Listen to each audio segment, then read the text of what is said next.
ইউটিউবের shorts video আমরা সাধারণত 60 সেকেন্ডের করে থাকি। তো 15 অক্টোবর থেকে আপনার শর্টস ভিডিও হতে চলেছে 1 থেকে 3 মিনিটের মধ্যে। সো এখন আর 60 সেকেন্ড থাকছে না, আপনার শর্টস ভিডিও আপনি চাইলে 3 মিনিট তৈরি করতে পারবেন। আর অবশ্যই সেটা ভার্টিক্যাল মোডে তৈরি করতে হবে। ভার্টিক্যাল মোডে যদি আপনি তৈরি না করেন সেক্ষেত্রে আপনার সেটা লং ফরম্যাটে চলে যাবে এবং 15 অক্টোবরের পর আপনি 3 মিনিটের ভিডিও ভার্টিক্যাল মোডে যদি আপনি আপলোড করেন সেক্ষেত্রে সেটা শর্ট ফিডে চলে যাবে। আমার যেটা ইমেল এসেছে, তো চলুন ইমেলটা দেখা যাক। এখানে আমাকে এই মেইলটা করা হয়েছে। তো এখানে বলা হয়েছে new longer YouTube Shorts are here. তো এখানে বলা হয়েছে basic on creator feedback we are increase the direction limit for shorts starting October 15, 2024 you can upload shorts up to 3 minute long.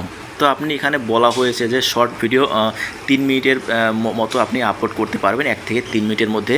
তো 60 সেকেন্ড সেটা আর এখন আর থেকে বাধা নেই। আপনার ভিডিও যদি 3 মিনিটের হয় এবং সেটা যদি আপনি ভার্টিক্যাল মোডে আপলোড করেন তো সেটা চলে যাবে সম্পূর্ণ শর্টস ফিডে।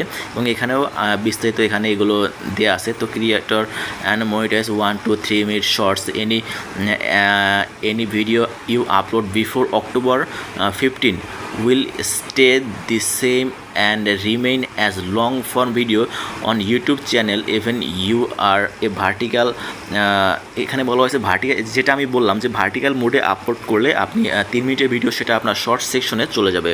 তো এই ছিল আজকের ভিডিও। ধন্যবাদ সবাইকে।